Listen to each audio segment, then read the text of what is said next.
Said, Mom, I'm gonna call the police. We got robbed. What happened to the TVs? Because she already knew that I was using. So I told her I sold them.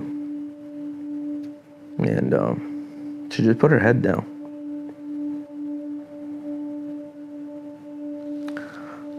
Disappointed. I try so hard now to stay sober. I don't want to see that face again.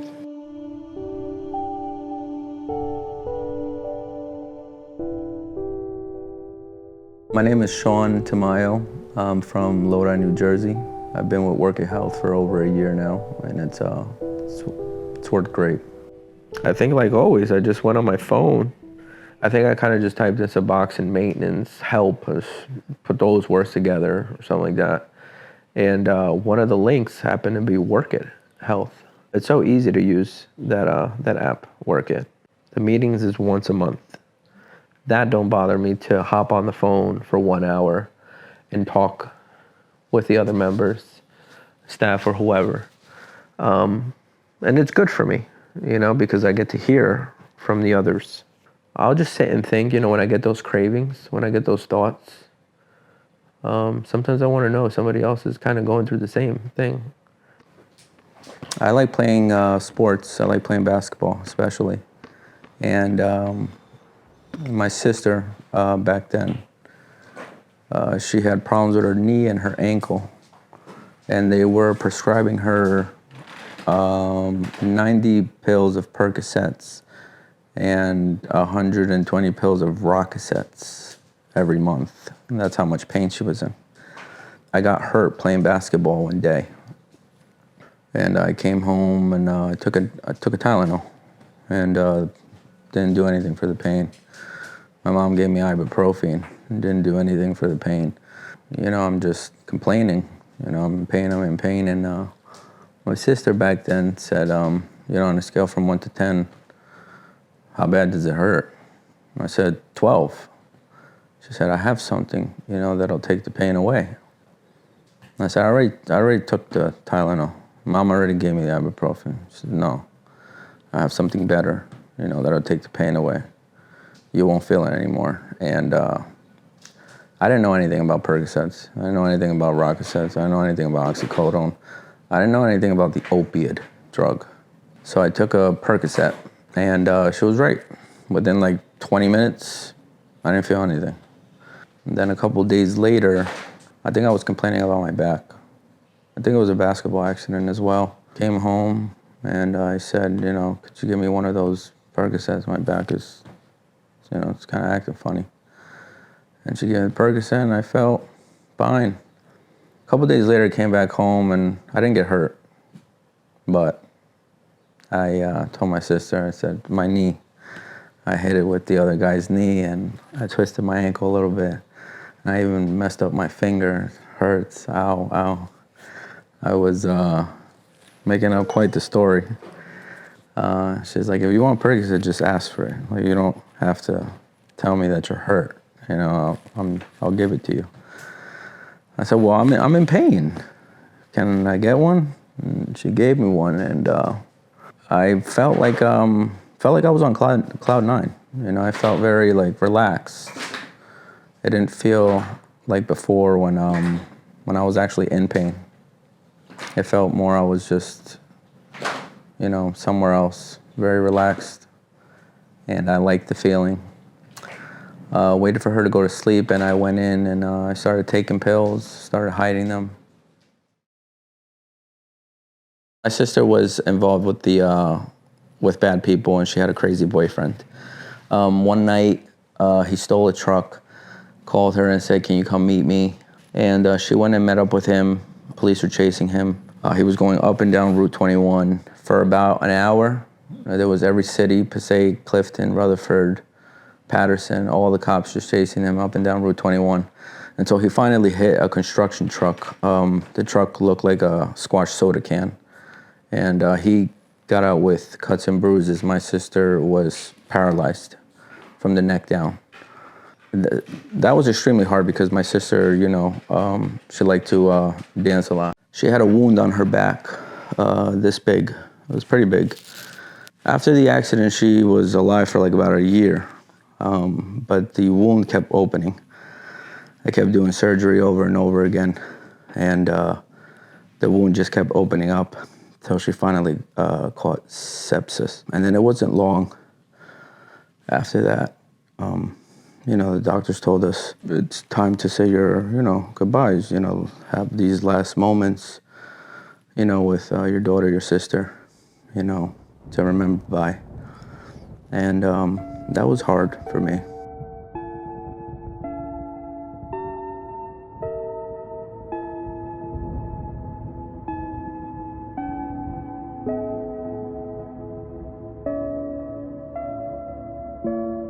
After she passed away, my sister left behind all her medication. I would say for a good 5-6 months, I was keeping it together for my mother. My mother was very, very, very broken. And that was hard to see. Though I was still abusing, I was taking like 1 a day, maybe even 2. I was just doing it enough so where I could actually be present for my mother. One night I went out. It's been a while since I went out. It just reminded me of when I used to go out with my sister. I remember I took a few Percocets. I took 1 or 2 Rocosets. I even took a Xanax. I drank a lot. I went to one club in Clifton. And when I left there, I went to New York, partied more, till like about 4:30, 5 o'clock in the morning. On my way home, it just really hit me. Like all the feelings were really hitting me. And I was just upset. I was angry. So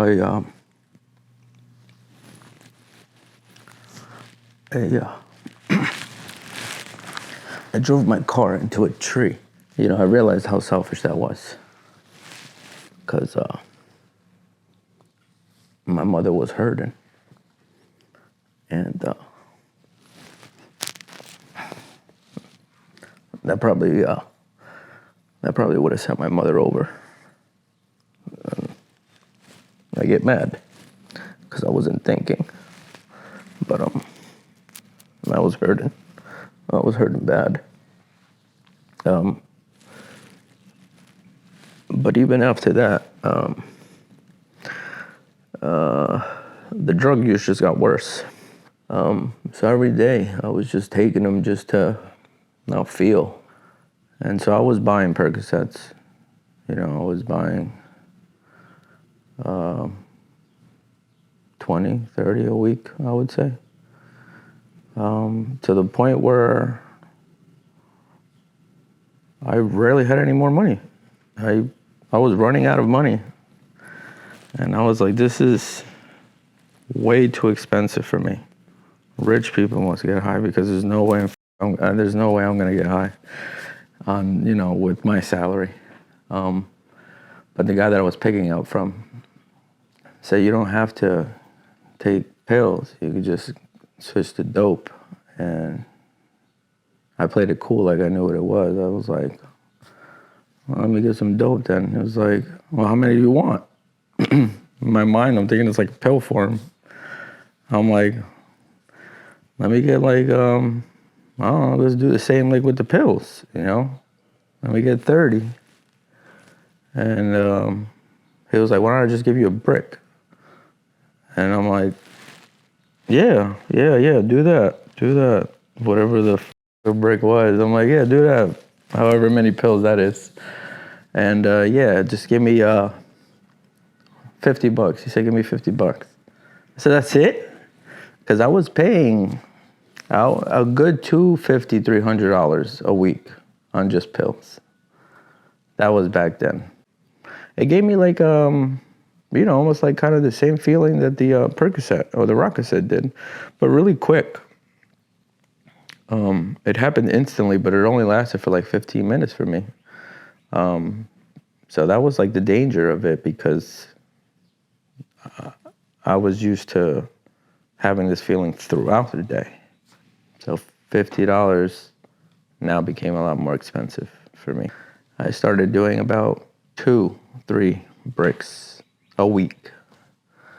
And now we're talking about 100 to 150 bags in just 7 days. That's where it started. And the feelings of waking up in the morning, because like I can always remember the night before. I'm sniffing a bag and I'll tell myself like I'll save these for tomorrow. But like when you're doing it and you're high, and especially when you're not doing anything, when you're just bored and sitting there watching TV or playing a video game or just by yourself. I feel like idle time is the most dangerous time, especially if you don't have hobbies. And I like highly recommend you get a hobby, because that's the difference from then to now. Is I have plenty of idle time now, but it's just I always substitute it with something. I always put something in that idle time. I like to read. Just within the time I've been with Workit Health, which is over a year, I've already bought 65 books, and I've read them all. And that's the most I've read. I've been locked up before, and I think in prison I read 10 books. But within this past year, I think this is the most books I've read, because I'm just scared of that idle time. That was the danger in it too, is because back then when I had idle time, the first thing that would pop up into my mind was using. So as soon as I thought of it, I did it. It wasn't like, excuse me, it wasn't like I thought of using and maybe I'll take a ride. No, as soon as I thought of it, I grabbed my car keys, got my shoes on, got in the car and went. There was no, I'm going back. This started back in 2000, the pills started back in 2014. My sister passed away 2015. The dope probably started around 2016, just about 2016. It wasn't until 2019 that I started getting sloppy. I wasn't the functioning addict I thought I was. I was just messing up a lot. One day, I didn't have any bags in the morning, and I had to be at work by 8. I went to Patterson, picked up, and went to work. I ended up getting a bad batch, and this batch knocked me out cold. I got in the passenger seat, and that was the last thing I remember. My shift was from 8 a.m. till 4 p.m. I didn't wake up till 3:30. I remember I sat in the truck. I didn't wake up till 3:30, till he pulled back into the parking lot at my job. And he looked over at me. He's like, "Did you have a good sleep?" And I'm like, "I was knocked out the whole time." And he was like, "Yeah, man, you were snoring. You were slouched over. You were right. You okay?" And I feel like he knew. I'm like, "Yeah, I'm fine. I just didn't get enough sleep last night." And I went inside to clock out, and my boss said, I want to see you in my office. And I sat in the office, and he looked at me. He said, "Is there anything going on with you that I should know about?" "No." "Why?" "I'm going to ask you one more time. Is there anything going on that I should know about? And before you answer that, I just want you to know that I care about you. If you need help, I want to help you. And I want you to be honest with me so I can be honest with you." And I lied right to his face, and I said, "There's nothing going on." But yeah, he looked back at me and he said, "I'm going to have to let you go." And I said, "Well, why? Like, did I do something wrong?" He said, "I don't know, you tell me." I said, I come to work." He's like, "No, you're right. You come. You come to work." I said, "So what did I do wrong?" He said, "Again, Shawn, you tell me." He said, until then, I'm going to have to let you go. So I lost my job.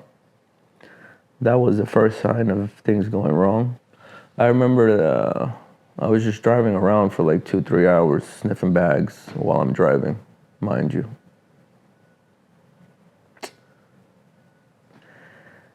I was driving,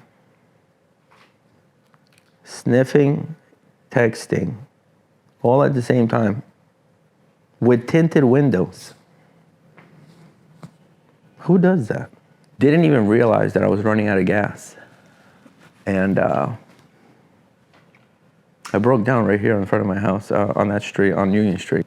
And I'm so high, I was pissed off. I started hitting the steering wheel.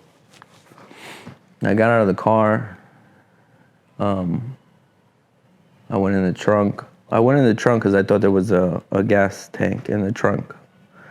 There was clothes in the trunk. When I grabbed the clothes to see if it was under there, I had a gun in the trunk, and I didn't realize the gun went flying behind me. And some lady saw the gun fall on the floor. What seemed like to me, like 1-2 seconds, I turned around, to see if I dropped anything. There was 4 cop cars behind me. There was 3 policemen who were just pointing the gun, telling me to get on the floor. I'm like, what the fuck is going on, man? I broke down. Why are you pointing the gun at me? They're like, get down on the floor. I'm not gonna tell you again, get down on the floor, get the fuck on the floor. And so I got down on the floor and arrested, taken to jail. And the funny thing is I'm in jail wondering why I'm there because I broke down. Why am I in trouble? But when I saw the charges of possession of a firearm, that's when it kind of hit me that I forgot I had put the gun in the trunk. A gun that wasn't even mine to begin with. But I had it, So that was the second thing that happened. The third, my mother went on vacation and wanted me to house sit her house in Rutherford. She went on vacation. I had no job. I had no means of money. When you're high, you kind of will do anything to get that fix, and it's really ugly because of the things that an addict will do. I went into my mother's room, and she had this steel box of these prized jewelry possessions that she had from my grandparents, from my great-grandparents. Things that meant a lot to her because obviously she kept them in this box in her closet under all these shoes. Like, this was hidden away and kept there for whatever the reason was. That was her reason, She kept that maybe as a remembrance for my grandparents, or I'm not sure. But it wasn't my right to take that, and I took all that jewelry, and I went and I pawned it. I pawned her TV in the living room. I pawned her TV in the kitchen. I pawned her TV in her bedroom. She had a tablet that she got from my aunt for Christmas. I pawned that. She had more jewelry on her dresser. Anything that was gold, I pawned it. Any jewelry I had, I pawned it. Gifts that I've gotten, chains, rings, I pawned it. After that, I kind of pawned anything and everything that I could. And this was all in the span of her being away for 2 weeks.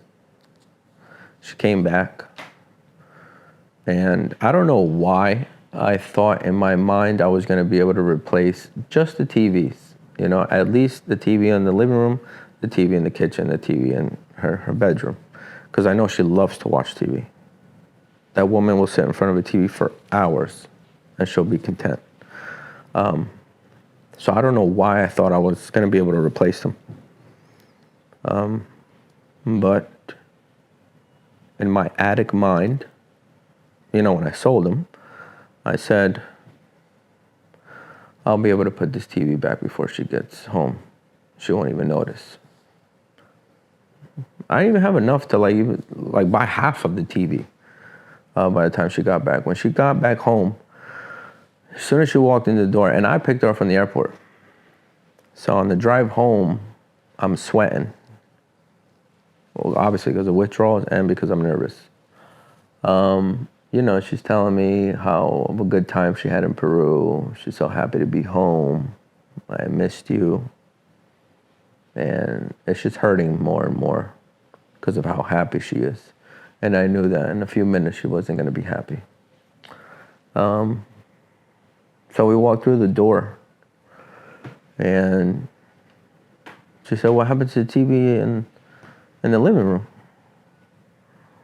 And like an idiot, I looked shocked. I'm like, it was just here when I left the house. So what are you talking about? And she started walking to the kitchen. She saw the TV gone in the kitchen. Where's the TV in the kitchen? So I walk in the kitchen right behind her, and like an idiot. Where are the TVs? And she runs upstairs to her bedroom. Where's my TV? So I run right behind her again like an idiot. Oh my God. Did we get robbed? I'm just playing stupid with her at this point. And I said, Mom, I'm going to call the police. We got robbed. And I'm grabbing my phone, and she said, Shawn, look at me. So, so what? I'm gonna call the police. We got robbed. She said, look at me. What happened to the TVs? Ma, I don't know. I don't know what happened.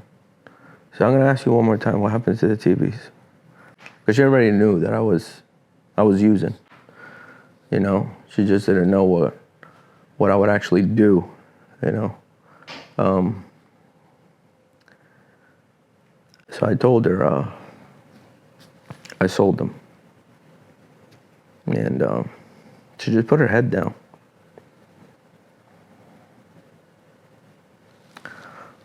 Disappointed. That's not a good feeling.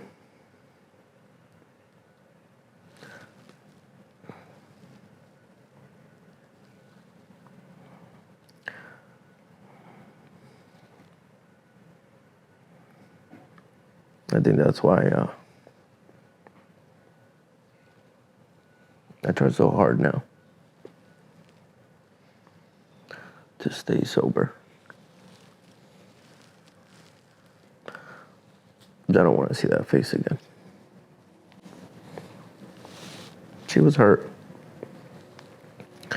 She was disappointed. She was disappointed in the TVs, but when she found out about the jewelry,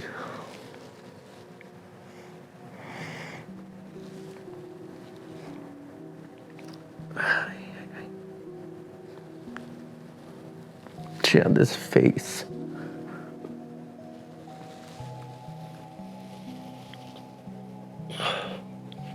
She had a face of hurt.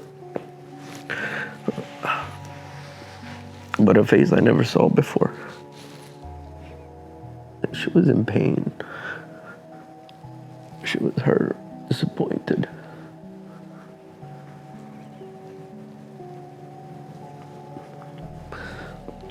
That was one of the worst feelings. Aside from when my sister passed, seeing that face, that still haunts me to this day.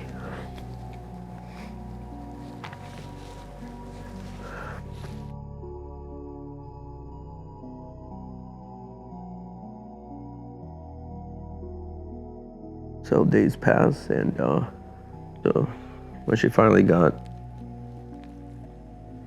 the energy, I guess you could say, to talk to me. And she said, you need help. You have to go get help. That first time I went to detox was kind of just to shut everybody up. I really wasn't committed the first time. Honestly, I felt scared. I felt like I was breaking up with somebody. That kind of like scared. But it was somebody that I didn't want to break up with. And I was scared how I was going to feel being without this person. And because I was with this person for so long, even though it was only 3-4 years, I was getting separation anxiety, bad. After I left the detox in Patterson, I ended up relapsing pretty much right away. My mom doesn't really, she didn't understand too much about active addiction. She really didn't understand it. And I get it. For somebody who's never used drugs, I get that you don't understand. I told my mother, yeah, I'm fine. And she thought that 1 week was good. Okay, he went and got help. He should be fine. But, it wasn't long till she started seeing the signs of me using again. But this time, because she knows I was using, so now it's kind of like every time I would leave the house and go out and come back, are you high? Where did you go? Did you go to Patterson? What did you do? What time are you coming back? Where are you going? Where are you right now? So a lot of the times I just kept lying. A friend that I met in detox, his name was Dominic. Dominic said, why don't you go to Discovery Institute? So I looked it up on my phone, Discovery Institute in Marlboro. So I called him. Hey, I'm calling because I just got out of detox a couple weeks ago. But I'm still using, and I need help. So the next morning, they came and picked me up. So yeah, the first time I felt like it was a success. I felt like everything was good. I actually stayed for their short term. I was there for 28 days. So the day after I was discharged, they brought me home. And the day after that, I was having those thoughts, those cravings. And for a while, I was trying to ignore it, but I feel like a part of me just didn't want to ignore it, I kept telling myself, just one. I just do one. What's one gonna do? One, it's not gonna hurt. I did a bag. I think my downfall was the other times that I relapsed, was I was always making an excuse. And that's not my issue now. The way I handle it now as opposed to then is now I actually take accountability, and a lot of people have trouble doing that. I wouldn't say ashamed of taking accountability, because I feel like a lot of people, when they think of taking accountability, I feel like they feel like they're failing. It's that kind of other route that they kind of take. And that's what at least that's how it was for me. Where I felt like I had to take accountability for the things I was doing. Say I got a flat tire. Back then, when I was relapsing, I would use a flat tire as an excuse to go use, because that was my bad day. I got pulled over, or anything negative that would happen, I would use that as an excuse to use. And that's just not the case anymore.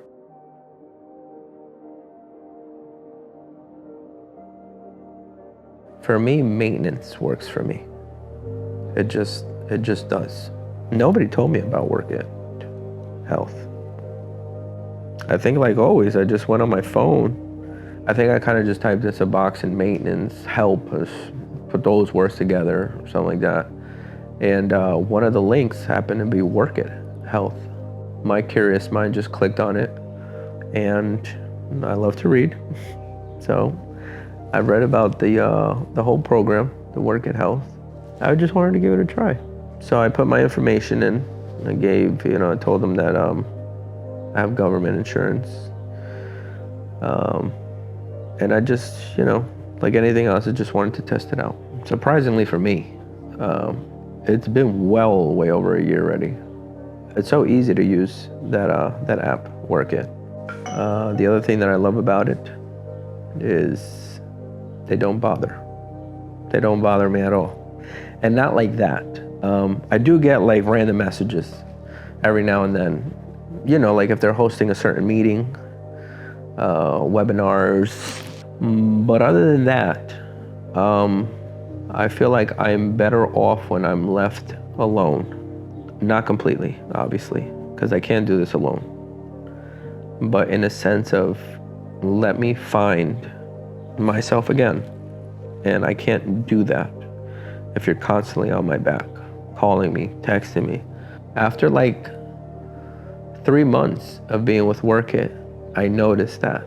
I noticed how I'm not bothered. I noticed how I'm not constantly checked upon, questioned. And I felt very comfortable. I felt like at any given time I could just sign into the app. And if I had a question for administration, medical, or whatever, I'd type it and they usually answer right away if it's within the business hours. The groups that we have, even though it's virtual, it's just they're safe rooms. The meetings is once a month. That don't bother me to hop on the phone for 1 hour and talk with the other members, staff or whoever. And it's good for me, because I get to hear from the others. I'll just sit and think, when I get those cravings, when I get those thoughts, sometimes I want to know if somebody else is kind of going through the same thing. 1 hour a month is not asking a lot. And it's such a big help. It reminds me that I'm a part of something. And it's something that's helped me a lot. Everything that's happened is obviously the reason why I'm still sober. I just know that if anybody else is with as much pain as I feel, why not give it a try? It could be good for them. It was good for me.